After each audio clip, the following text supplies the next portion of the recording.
함자트 치마이프는 슈퍼스타입니다. UFC에 혜성처럼 등장해서 데뷔 전 상대를 124대 때리면서 2대밖에 맞지 않았고 단 10일 만에 다음 경기를 뛰면서 현대 UFC에서 가장 짧은 경기 텀 기록을 세웠습니다. 이후 얼마 지나지 않아 아직 랭킹에도 들지 않은 상태로 챔피언인 우스만보다 인스타그램 팔로워가 많아진 이 무시무시한 파이터가 엄청난 스타인 것을 부정하는 사람은 없을 것입니다. 하지만 스타들은 지금까지 UFC에 많았습니다. 인기 선수로 먹고 사는 UFC에서 수많은 스타들이 생기고 없어집니다. 치마이프는 이 많은 선수들 사이에서는 어느 정도일지 의문이 들기도 합니다. 과거 척리델, 브록 레즈너, 론다 라우지 같은 초창기 스타들은 일반 대중들에게 UFC의 인지도를 높이는데 엄청난 기여를 했습니다. 론다 라우지의 경우 놀라운 세계적인 인기를 누리면서 한때는 110만 페이퍼뷰 구매를 기록하였고 아직까지도 역대 최고 페이퍼뷰 리스트에서 10위를 기록하고 있습니다. 이 리스트에서 1위는 아마 많은 사람들이 예상한 것처럼 바로 코너 맥그리거 대 하빕 누르마고베도프로 무려 240만을 기록하고 있습니다. 이 탑10 페이퍼뷰 리스트에서 맥그리거는 무려 5번이나 등장합니다. 하빕과의 경기에서 1위, 디아즈 2차전에서 2위, 디아즈 1차전에서 4위, 알도와의 경기에서 5위, 그리고 알바레즈 경기로 6위입니다. 맥그리거는 격투기를 보지 않는 사람도 이름은 다 한 번씩 들어봤을 정도로 엄청난 인지도를 가지고 있고 2021년 포브스 선정 수입이 가장 많은 운동선수로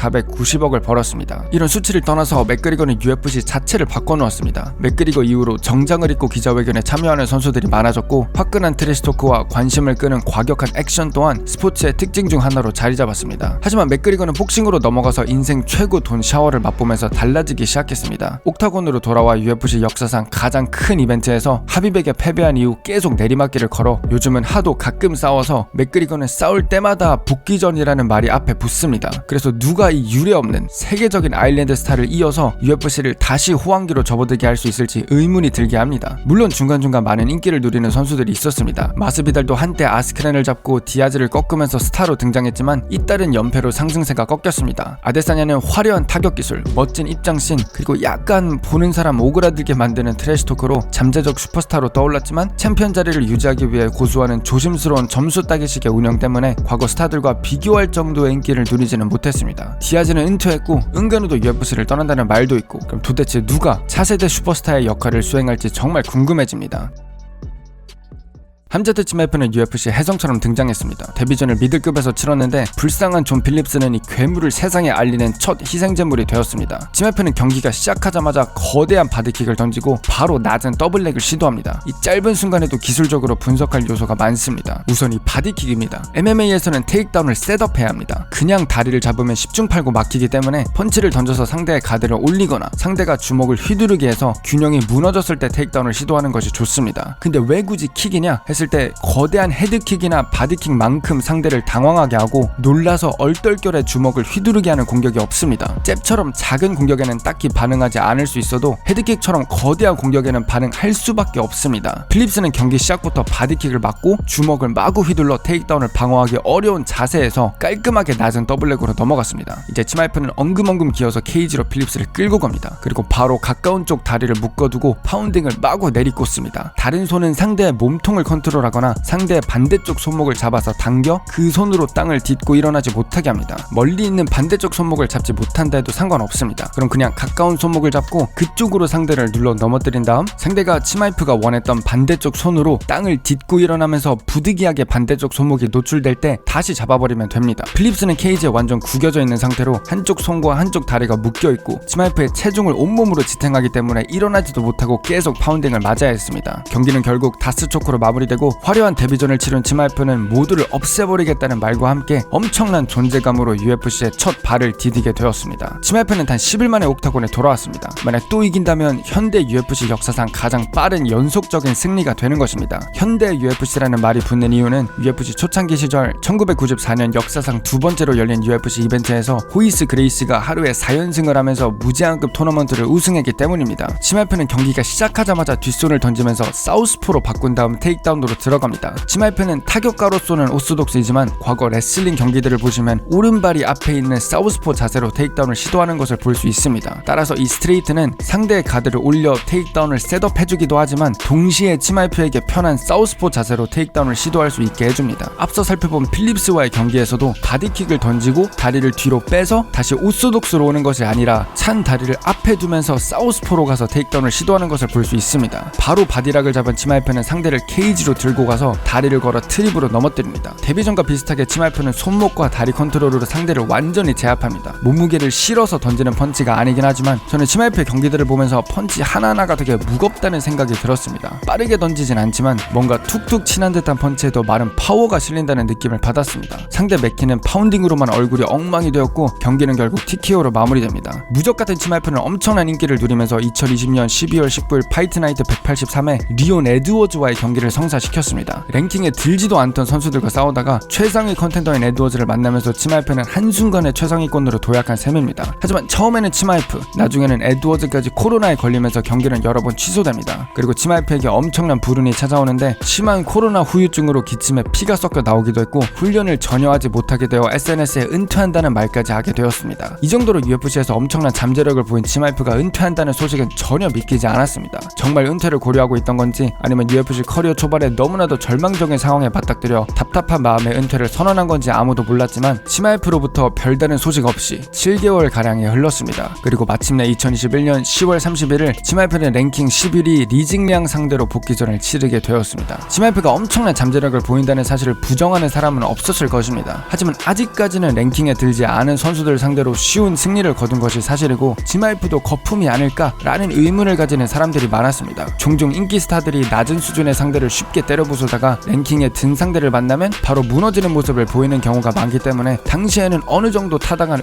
의문점이었습니다. 치마이프는 이런 지적을 완전히 무시하면서 웰터급에서 강한 힘으로 알려져 있는 키 185 리징량을 마치 초등학생 다루듯이 들어올려서 딱지치기를 했습니다. 치마이프는 경기 시작부터 징량의 뒷손을 이끌어내고 바로 낮은 더블렉을 잡아 들어 올리려고 했습니다. 하지만 징량은 오버훅으로 치마이프의 그립을 올리고 하체를 뒤로 빼면서 테이크다운을 방어했습니다. 하지만 치마이프는 다른 선수들과 달리 테이크다운이 한 번 막혔다고 끝내지 않습니다. 계속 다음 테이크다운으로 이어가면서 체인 레슬링으로 상대를 넘길 때까지 붙어 있습니다. 다시 자세를 낮추고 니 슬라이드로 움직여서 징량을 들어 올릴 수 있는 포지션을 만들어간 다음에 돌아서 징량의 백을 잡고 엄청난 힘으로 들어 올립니다. 이제 항상 그랬듯 본인 코너까지 간 다음 징량을 내동댕이 치고 바로 개미지옥이 시작됩니다. 징량이 일어나려 할 때마다 몸무게를 앞으로 실어서 꼬꾸라지게 하거나 이전 경기들에서 보인 손목 컨트롤과 다리 컨트롤이 있었습니다. 징량이 니 슬라이드로 다리를 빼고 무릎을 꿇어서 다리를 걸어 컨트롤하기 어렵게 하면 징량을 뒤로 당겨서 어쩔 수 없이 다리를 펴 넘어지지 않게 균형을 잡게 한 다음 핀 다리를 걸어 원하던 다리 컨트롤을 다시 시작합니다. 경기는 결국 리어 네이키드 초크로 마무리되고 치마이프의 주가는 하늘을 찌르게 되었습니다. 물론 최상위권 선수는 아니었지만 엄연한 랭커를 이렇게 쉽게 다뤘다는 게 믿기지 않을 정도였고 웰터급과 미들급 둘 다 제패하겠다는 치마이프의 약속이 뭔가 점점 더 가능성 있어 보이기 시작했습니다. UFC 273에서 치마이프는 길버트 번즈를 만나게 됩니다. 드디어 최상위 콘텐더와 싸우게 되었고 상성 또한 만만치 않은 상대였습니다. 번즈의 엄청난 주짓수 기술은 치마이프가 쉽사리 그라운드로 가지 못하게 할 것이 분명했고 스피드와 파워 또한 만만치 않은 상대였습니다. 개체량 때 둘의 크기 차이는 엄청났습니다. 키가 190에 육박하는 치마이프는 번즈보다 훨씬 컸고 만약 힘 차이 또한 많이 나면 번즈로 딱지치는 것도 충분히 가능할 것 같다는 평가도 많았습니다. 치마이프는 지금까지 항상 그래왔듯 경기가 시작하자마자 테이크다운을 시도했습니다. 하지만 번즈는 경이로울 정도로 빨랐습니다. 치마이프가 들어오는 정확한 시점에 레프트 훅을 날려 테이크다운이 약간 빗나가게 했고 치마이프는 이상적인 그립을 잡지 못했습니다. 몇 번의 스크램블이 있고 나서 치마이프는 번즈의 주짓수를 경계하여 완전히 타격전으로 경기를 풀어나갔습니다. 치마이프의 전략은 뚜렷했습니다. 길고 간결한 직선형 공격에 약한 번즈를 원거리에서 계속 찔러 잠식해 나가는 방식을 택했는데 강한 펀치 몇 대를 맞고 흥분한 치마이프는 코치들의 아우성은 무시하고 번즈와 피 튀기는 난타전에 휘말렸습니다.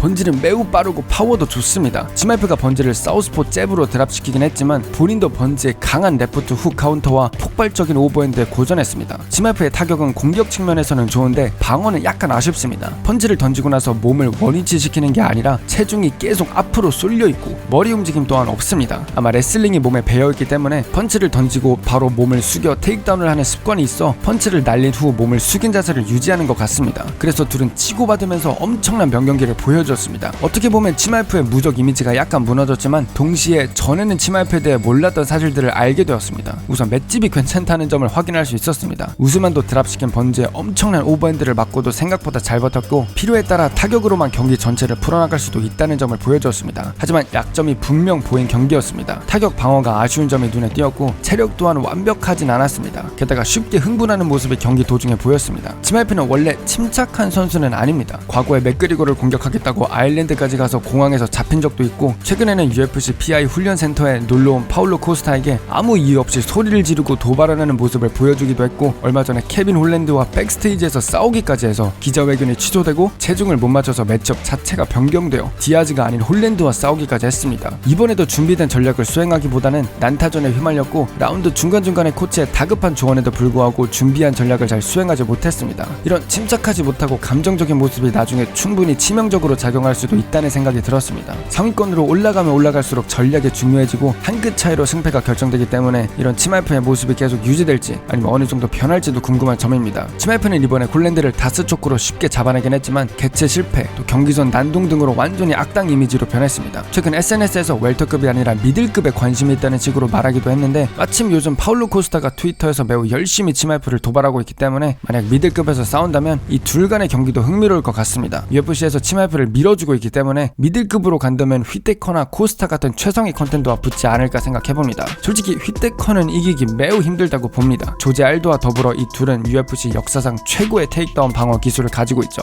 휘테커는 레슬러들을 두들겨 패면서 커리어를 만들어갔다 해도 과언이 아닙니다. 코스타도 강한 완력, 상당한 그래플링 기술 때문에 만만치 않은 상대이지만 당연히 휘테커보다는 훨씬 좋은 매치업이라 생각합니다. 치마이프는 단순히 잘 싸우는 선수가 아닙니다. 상대를 압도적으로 이기기도 했고, 일주일 만에 경기를 2번이나 뛰거나 맥그리거를 잡겠다고 아일랜드까지 가서 공항에서 잡히는 등 약간의 광기도 있습니다. 이와 더불어 두 체급을 동시에 장악하겠다고 하고 실제로 커리어 초반에는 웰터급과 미드급을 동시에 뛰기도 했습니다. 물론 랭킹을 올라가면서 약점을 보이기도 했지만 아직 어리고 많이 발전하는 선수이기 때문에 미래가 많이 기대됩니다. 하지만 감정을 잘 조절하지 못한다는 점, 전략을 끝까지 수행하지 못한다는 점에서 나중에 문제가 되지 않을까 생각해봅니다. 시릴가네를 보시면 격투기 자체를 시작한 지 3년 만에 로젠스트라이크를 만났는데 완벽한 경기 운영을 보여주었습니다. 그 전까지는 조금 와일드하고 리스크가 큰 동작도 많이 보여줬는데 로젠스트라이크 상대로는 정말 침착하게 준비된 전략을 수행했습니다. 로젠은 대부분의 공격이 앞손 앞발에서 옵니다. 가네는 사우스포로 서서 반대 스탠스 싸움을 유지하고 앞손 컨트롤을 통해 로젠의 앞손 카운터를 다 무력화시켰습니다. 또한 사이드킥을 통해 직선으로 공격하는 로젠의 전진을 막으면서 경기 내내 실수 없이 안전한 경기 운영을 격투기 입문 3년차에 보여주었습니다. 치마이프가 만약 우스만 상대로 흥분해서 난타전에 휘말린다면 안 그래도 우스만은 장기전에 능한 선수인데 치마이프의 체력이 초반에 방전되어 매우 위험할 수 있다 생각합니다. 현재 많은 잠재적 슈퍼스타들이 있지만 개인적으로 치마이프만큼 가능성을 보이는 선수는 없다 생각합니다. 이 괴물 파이터가 과연 약속한 대로 웰터급과 미들급을 장악할 수 있을지, 얼마나 UFC 역사에 큰 임팩트를 남길지 기대하면서 보고자 합니다.